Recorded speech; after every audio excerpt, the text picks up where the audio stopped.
Hello, this is. Hey, yeah, I'm giving you a call. I got a postcard in the mail about you guys purchasing properties and looking to purchase my home. Yeah, thanks for giving me a call back. Um, I had sent that out to you to see if you were interested in selling your property. Can you remind me what street is the property on there? Yeah, thing is, can you just tell me who you are? Because I've never heard of you or your company, and I'm just not sure where it's Abs coming from. There's a lot of scams and stuff, and just kind of interested how you guys got my information and why this, Absolutely, postcards in my hand. absolutely. Excuse me. So again, my name is. Uh, I have a company called. We purchase properties as is for cash.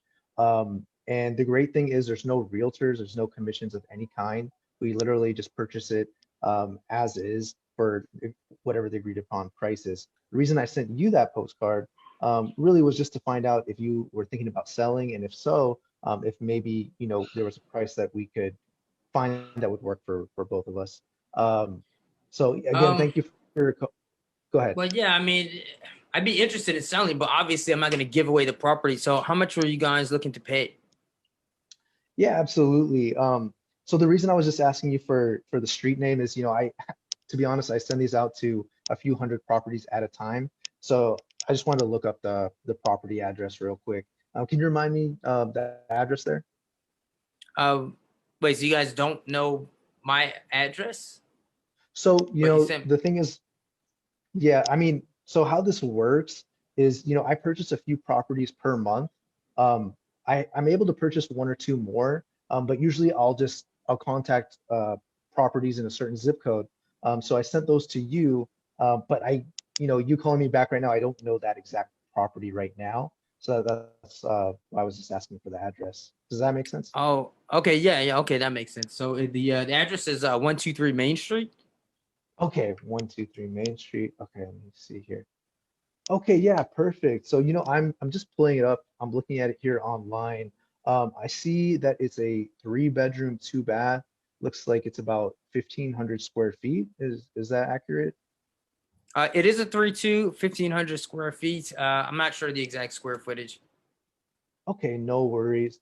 And can I ask, have you done any renovations or remodeled it in the past 2 to 5 years? We replaced the roof about 5 years ago. But Okay. other than that, it's all just kind of how we bought it. No major renovations. Okay, and I'm just looking here. It says that you bought it in 2002. Is that right?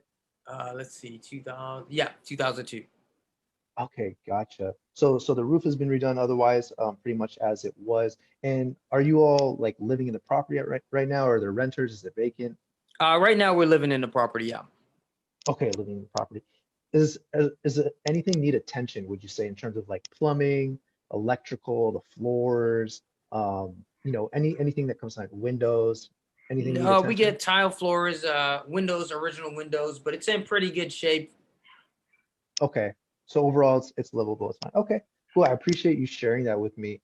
So I'm looking at some homes that sold in the area. I see there's one there around the corner on Manning Street. Looks like it's also a 3-2. It's actually 1,600 square feet. Looks like it sold for 140 cash back in March. So that seems like a pretty similar property. It was also hadn't been updated too much. Um, I would be able to purchase it for about 130. Is that kind of the number that you were expecting, or what were your thoughts on that?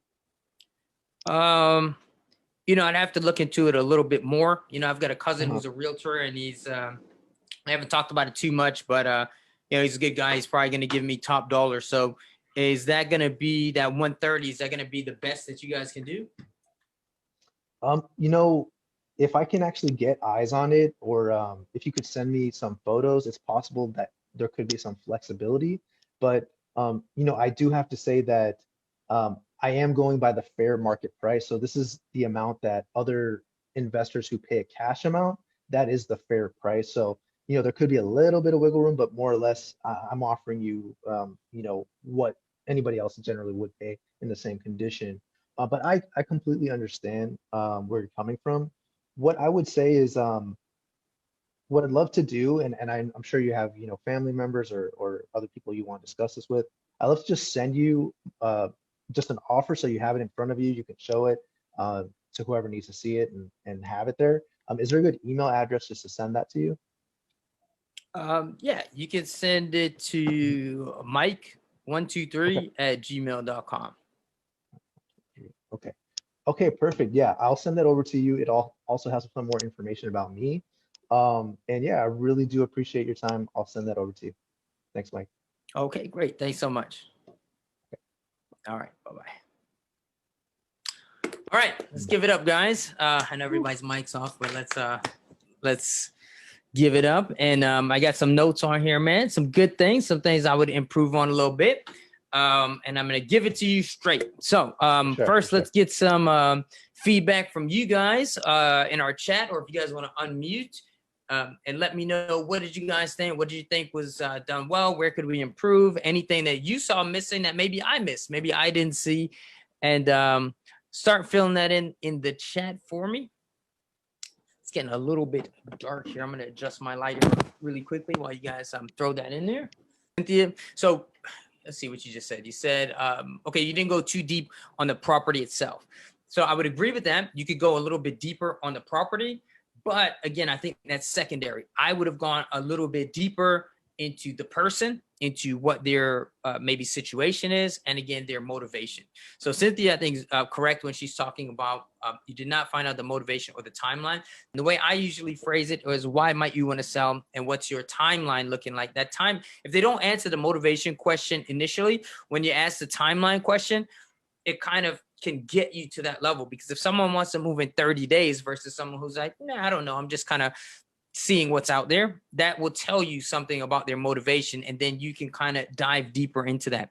So the good thing, I tried to give you a little bit of shit about, like, how'd you get my number, and like, or why'd you send that to me? I think that was very well done. I don't go into details. Like, if some people ask, well, what if it's a foreclosure or a divorce? I don't mention any of that stuff. I don't even talk about the types of properties or anything. I just talk about, we buy in this location. That's the only thing I say personally. And let me see what do you have there. Yeah, so I just talk about location. Next thing, I think you did a good job with, like, 1,500 square feet. You're basically showing that you kind of know what you're talking about. So you're not like just completely bullshitting. So that's good. And that made me feel like, because what that does is subconsciously, a lot of the conversation is about these subtleties. And so when you're calling someone or they get a random postcard, they don't know you for shit. So when you're doing things like that, you're not seeming like, because people are very like scam aware these days, you're showing that there's some credibility to you. So that's really good. So here's, I think, the biggest part where I would, the biggest issue that I had, not as a role player, but as from a mentoring perspective, is giving the price. Well, there's two parts to this. The first part is that you looked up what that, I know you just pulled a number out of your head, but saying like, hey, well, this property sold for 140. Now, what if a seller I had in mind, I was going to sell it to you for 120? You just cut yourself out of $20,000 worth of profit because you don't know these things. So this is stuff that you got to find out by asking me, hey, what are you looking for? And that's where that objection comes in. You make me an offer first. And that's something that we really harped on last time. Like, you're basically just re-asking that question in many different ways.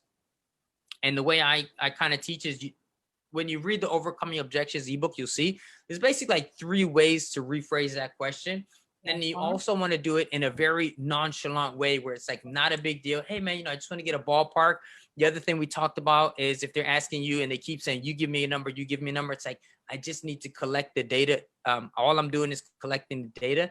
And then I send it to my acquisitions manager or my finance team, and they'll be able to give you an actual offer and number within a couple of minutes, within 30 minutes or so. That way they're not keep harassing you for the number, because you can't physically give it to them. And the analogy I made too is like, if you're buying something online and it asks you for like your credit card information or your address, and you skip a box it turns red and you can't submit to the next page. And that's kind of a script that I have my VAs use. If they can't get a number, they're like, hey, can you just give me a ballpark? They say a little better, but it's like, hey, can you just give me a ballpark? Because I can't submit this. I can't physically send your information in without a number. And they're just like, pick a number, right?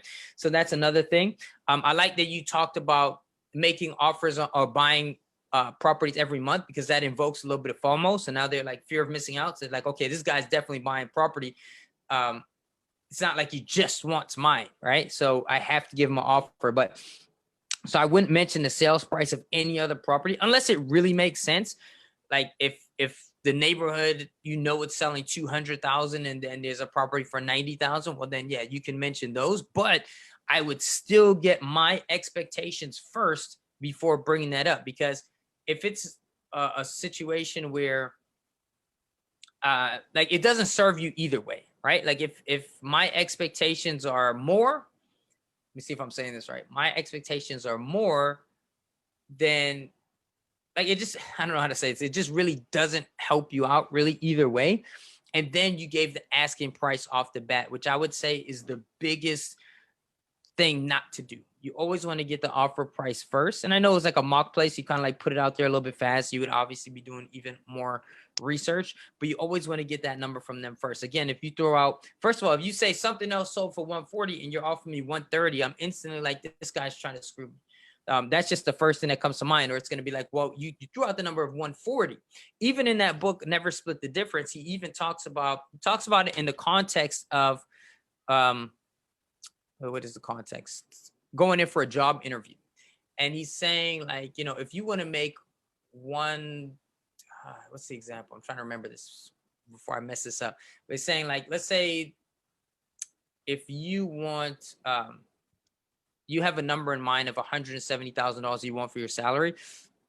He says to give a range, but then you give a range and you say something like, well, I know I'm really good at my job, and you make your pitch. And then you say, well, I know that average pay for this job is between 165 to like 220. Well, then what that does in the interviewer's mind, or the people hiring you, is they're looking at the range. And then if you want to settle at 170, then it looks a lot lower. Within that range of 220, they might feel like they're getting a deal. There's some more nuances to it and something like, and things that go into in the psychology, but that's just one example, meaning that if you give them a range of 140 that a similar property has, and then you're offering 130, it looks kind of bad off rip. It makes them question, well, I could get 140. Like, what are you doing there? And then the other thing too, we talked about getting the seller motivation. And then, and also, and I'm a little all over the place, but some of these things I'm thinking as we go, is that, shit, I just lost it, man. I'll come back to some. I'm reading in order and trying to think. Okay. Hold on, this is an important point. Oh, when we're talking about overcoming objections, and I told you like there are levels to go, like how you just say, okay, you give me a ballpark offer, and then it's not a big deal, and kind of go through those different things. If they don't, like, if you go through the 4 steps basically, and of different ways of asking it very nonchalant. Oh, it's just a ballpark. Oh, saying, I'm not the decision maker. I'm just collecting information right now, but give me your ballpark. And then I always say,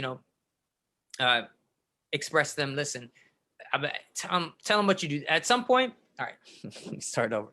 At the very end, if you get to that kind of series of asking and they still don't give you a number, you kind of have to back off and just say, let's just push these walls down and let's just talk like man to man or woman to man, like straight up human beings. Check this out, man. And you call out their objection. Like, listen, I understand where you're coming from. I know you don't know me. I don't know you. It's very easy to be very skeptical. And I'm sure it might, you don't want to just give away your property. I get that, right? But I just want to be very transparent with you. I am an investor. We do not pay full retail price because at the end of the day, we are looking to make a profit on the property, right? And the thing is, I just want to make sure that we're in the same ballpark to make sure that maybe if there's a deal here, it's possible, because I just don't want to waste your time. You obviously don't want to waste your time either, but it's not about you. So you tell them, just so I don't waste your time, I just want to see if we're in the right ballpark. And let me just tell you one thing about me. It has to be a win-win situation. So again, I know this is not a firm number by any means. I'm just kind of looking for a ballpark figure. But I promise you, at the end of the day, you have to be happy. I have to be happy. If it's not a win-win situation, we will not do the deal, you know? And then you just get very like straightforward with them. Like, hey man, I'm calling you out on what you're thinking. I'm being very transparent with you. I'm not trying to pull any wool over your head or play any games. I'm not going to try and steal this property from you. I am being transparent. And that's kind of like in psychology or in sales, they call this the but thing. When you say like, you know, I can do, or I can or can't do this, but it shows that you're like more honest, right? So you say, you know, I am, it's like you're admitting something that they were afraid that you were trying to hide, right? So a lot of people will try to hide that they want to make a profit, right? So what you would say is, I am trying to make a profit, but, and then that's when you kind of have to have your elevator pitch as to what are the pros of working with you. You already told me you're not going to pay me full price. So what that does is, by you being honest, it gets them to lower their guard a little bit and say, okay, this guy's being a little bit transparent. So now I don't have to keep this guard up so much. And then you say, I can't do that for you, being straight up with you, but here's what I can do. And at that point, that's when you speak to the motivation that you got from them before. And if they haven't gone too deep on it, that's when you say at least what you can do. So check this out. I can't pay you full price, right? We can't do retail. I don't know if that's going to work for you. I do need to make a profit, obviously, but here's what I can do. We pay all cash. We can close as soon as immediately upon receipt of clear title. You don't have to make any repairs. We buy as is. If you want to leave, take whatever you want to leave in the property. You don't have to clear it. I'll take care of the junk, all that stuff. We don't charge any commissions. There are no hidden fees. The price we agree upon is what you will get cash wired to your account on the day of closing. And then you kind of go through all the benefits that you offer as a wholesaler. There are no realtors, there are no realtor commissions, which can add up. And if you want to drop some of the math, 6% plus closing costs, this, that. And you can say, depending on the seller, you can say, we'll pay closing costs. A lot of times, say probably like 80% of the time, I don't say that immediately because I don't want to kind of put all my eggs in one basket, because I need some tools to negotiate. So I won't mention that. And then later, if they're still on the fence, and then you kind of make it seem like you're giving in and you're like, all right, you know what? We can even pay all your closing costs. And because most people, it's not like they're flipping houses day by day. They often overestimate how much those closing costs are. And you're saying that, but it's standard in our industry that cash buyers know that they're already going to be paying the closing costs. So it's not like you're even paying that out of pocket. The cash buyer is going to be paying that anyway. And so that's where you also want to, again, by saying what you can't do, you're just to recap, you're lowering their guard because you're being honest with them, and you are being honest with them. But then you have to say, but here's what I can do. And then give them all the reasons why working with a wholesaler is preferable. And if they are motivated, that will resonate with them. And if they've already told you their motivation, whether it's moving quickly or, whatever it may be, not having to clean the place or not having to pay repairs or whatever it is, you can kind of spend a little bit more time harping on that. The other thing you can do when I say make that whole speech about getting the guard down, that's prior to that, your tonality, everything is the reasonable guy, nonchalant, just a ballpark figure, like it's not a big deal. And after that doesn't work, then you kind of like cut the bullshit, man, like straight up. And then another way of doing that is just like, so let me ask you, man, we've been talking for a while. I am interested in this property. Seems like this is something that we could make work for you.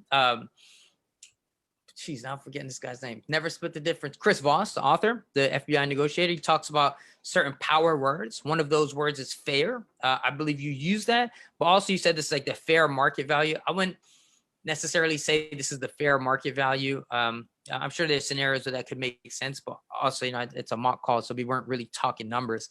So I can't say contextually if that would have worked or not, but instead of saying this is the fair market value, because chances are you're not paying the fair market value. And if the thing is really fucked up, like if it needs a lot of work, well, you're not going to pay fair market value.